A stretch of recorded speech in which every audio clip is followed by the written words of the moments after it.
তো সবাইকে happy Christmas. হ্যাঁ, ক্রিসমাসের দিনে আজকের আমার একটা ছোট্ট ব্লগ নিয়ে চলে এলাম আমার আজকের বাড়িতে এনে পিকনিকের। তো সেই পিকনিকের দেখছি মাংস রান্না হচ্ছে, আর মাংসর হাতে খুন্তি নিয়ে আমি তৈরি হয়ে আছি মাংসটাকে শুধু খত মারবো বলে। তো তারপরে আমরা এই হচ্ছে আমাদের মেন রান্নি, আমি জাস্ট হেল্পারই করছি। আর তারপরে হচ্ছে গিয়ে আমি জাস্ট খন্তি নাড়ানোর জন্য রেডি হয়েছিলাম, তাই আবার খন্তি নিয়ে তৈরি হয়ে গেলাম খন্তি নাড়ানোর জন্য। তাই এখন একটু ফোনকে একটু ব্লগ মানে ক্যামেরার দিকে তাকিয়ে থেকে মানে খন্তিটা নাড়ছিলাম আর কি। তারপরে খন্তি নাড়তে নাড়তে ব্যাস সব কিছু আমার আর ভালো লাগছিল না বলে নেক্সট স্টেপে চলে গেলাম।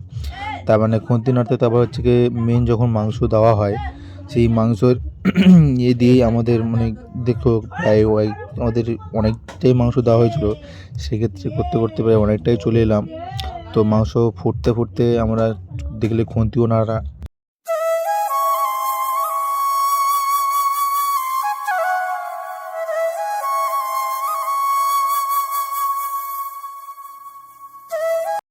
তারপরে আমার সব রান্না বান্না শেষ করে সবাইকে খাওয়া দাওয়াতে বসানো বললাম। এই সবাই সবাই চারজন খেতে বসছে 20 জনের মধ্যে। আর চারজনে খেতে বসানোর পরে সব দাওয়া থাওয়া করছে। আমার দাদারা মানে দাদা আছে, ভাই আছে। আর এদিকে আমাদের হচ্ছে কি মানে বৌদি হয়, শামুকে বৌদি হয়, কিন্তু এদিকে টেবলি। আর আমি এদিকে ভাত নিয়ে মানে রেডি হয়ে আছি, যে ভাত চাইবে তাকে ভাত দেওয়ার জন্য। ভাত দিয়ে দিতে একটু স্টাইল মেরে নিলাম যারা খেতে বসছিল। আর আজকে আমাদের মেন রান্না হয়েছিল ডাল, মাংস, চচ্চড়ি, বালু ভাজা। দেখো তোমার দেখাই পাচ্ছ কী কী রান্না হয়েছে। পাঁপড় দিকে, এদিকে চাটনি আছে, এদিকে চচ্চড়ি আছে, আর এদিকে মাংস রান্না এখনও আমার ফুটছে। মাংস এখনও মানে কড়া থেকে নামানো হয়নি, সে এখন ফুটছে। আর আমাদের হচ্ছে কি হেল্পার, মতকর হেল্পার, ঠিক আছে, এও একটা হেল্পার, আমি ছিলাম, আর এটা মতকর হচ্ছে হেল্পার। তারপর আমাদের দিদি, ওয়াও মানে এ হচ্ছে কি 1 কিলো চালের ভাত খাওয়া মেয়ে, কিন্তু আজ লজ্জায় পরে বেশি নয় 750 চালের ভাত খাচ্ছে। এটা হচ্ছে স্টার্টিং। আর এটা হচ্ছে আমাদের বাড়ির ভদ্রলোক, মেন লোক, মানে জালি লোক, মানে সে হচ্ছে কি খায় 50 গ্রাম। আর এটা হচ্ছে আমাদের ভদ্রলোকের বেটারা। এসব আমার একটা কাকা আছে, দাদা আছে, আর আমাদের বাড়ি লজ্জাবতী কন্যা। মাথায় একটু চুল নেই বলে তো একটু লজ্জা লজ্জা পায়। আর বহুত লজ্জা পেলেও এদিকে বলে পেটে আমার গ্যাস হচ্ছে, কিন্তু এদিকে খাওয়ার সময় সবার আগে চলে আসে। আর আমাদের যে বাড়ি জালে বুড়ি সবসময় যে মানে সব কাজে আগে আছে, এদের হচ্ছে মেন উদ্যোগ। আর এদের আমি মেনকা, এই যে বৌদি মেনকা পোঁত তুলে তুলে যাচ্ছে, পোঁত তুলে তুলে বসেও পড়বে। এই যে আমার সবচেয়ে বড় বোকাচোদা এইটা, আমাদের এই মেন বোকাচোদা, যে হচ্ছে কি মেন ছোটো থেকেই। আর এটা যখন নিলো আমাদের দিদি, দেখো দিদির পাতে কটিং মাল। দাদা আছে, দিদি আছে, কাকু আছে, ভাই আছে, কাকিমা আছে, সবাই একসঙ্গে খেতে খেতে বসছে। তারপরে এদিকে সবচেয়ে দেখলাম আমার একটা কাকিমা চুরি করে চচ্চড়ি খাচ্ছে, বুঝছো।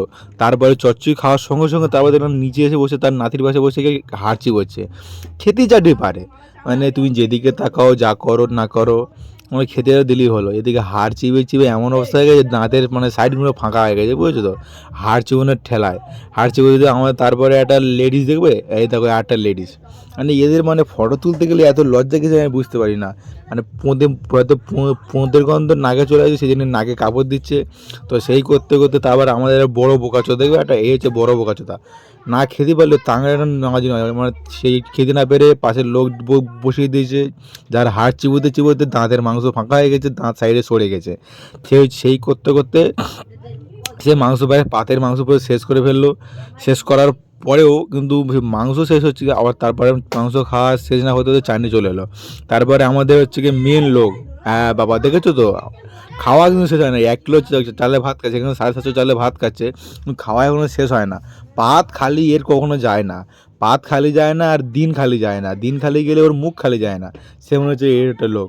আর একটা আমাদের জালি বৌদি, মানে এ হচ্ছে কোনো কাজেরই নয়, সবসময় ঘুরে ফিরে বেড়াবে, খাওয়ার সময় ঠিক আছে টাও টাও করে গেলেই যাবে। তারপর আমার হচ্ছে এই দিদি, মানে আমি শুধু এর জিনিসটাই দেখি যে 1 কিলো চালের ভাত খাওয়া মানুষ আছে লজ্জায় করে 750 চালের ভাত খাচ্ছে।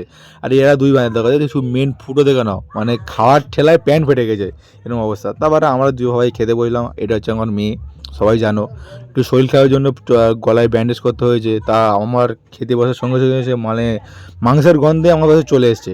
তো আমরা প্রথমে খেতে খেতে ওর গালেও একটু দিলাম, কারণ পাশে বসে আছে, না দিলে একটু একটা খারাপ জিনিস দেখায় না। তাই এই হচ্ছে আমাদের মহিম, বললাম মত করে হেল্পার, মানে একটু গায়ে পড়া বেড়া ছাবাল, কি বলবার, সে বেশি সম্মান দিলাম না, একটু হালকা করে চেটে দিলাম। যদি কাউ ভালো ভালো লাগে তো চাটা লাগে একটু লাইক করবেন, একটু কমেন্ট করবেন। এই হচ্ছে সেই বললাম জালি বৌদি, মানে দেখেছো খাওয়ার সময় আগে গেছে, কাজ করবে কিন্তু না, কিন্তু খাওয়ার সময় আগে। সেই দেখো সেই মহিলা আবার খেতে আইছে, আর এই হচ্ছে আমার মা।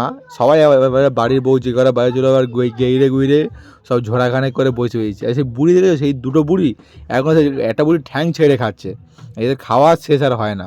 তারা সব ঘুরে ফিরে এসে আমরা তারপরে তিনজনে বসে বসে বসে খেলাম। এ হচ্ছে কি আমি মানে আমার একটুখানি খেতে সময় লাগছে তো ওই জন্য বেশি করলাম। আর আমাদের অ্যান্ট জ্বালিয়ে বৌদিকে ভাত দেওয়া হচ্ছে, মানে দেখেছো একটা কথা কি কথাটা মিলে মিলে গেল তো, কাজ না করুক কিন্তু খাওয়ার সময় একবারে ঝোড়াখানে গিয়ে একবারে মুখ নিয়ে চলে আসে, সে গাবা গাম মেরে দেবে, বুঝছো, গাবা গাম মেরে দেবে, বুঝছো। এই হচ্ছে এনার ট্যালেন্ট। তরকারি এখানে থেকে তো পুরো জুসি, আর জুসি দেখে মত করো মাতাল জুসি মাল তুলছে, কারণ জুসি মাল না হলে চুষে চুষে খাওয়া যায় না।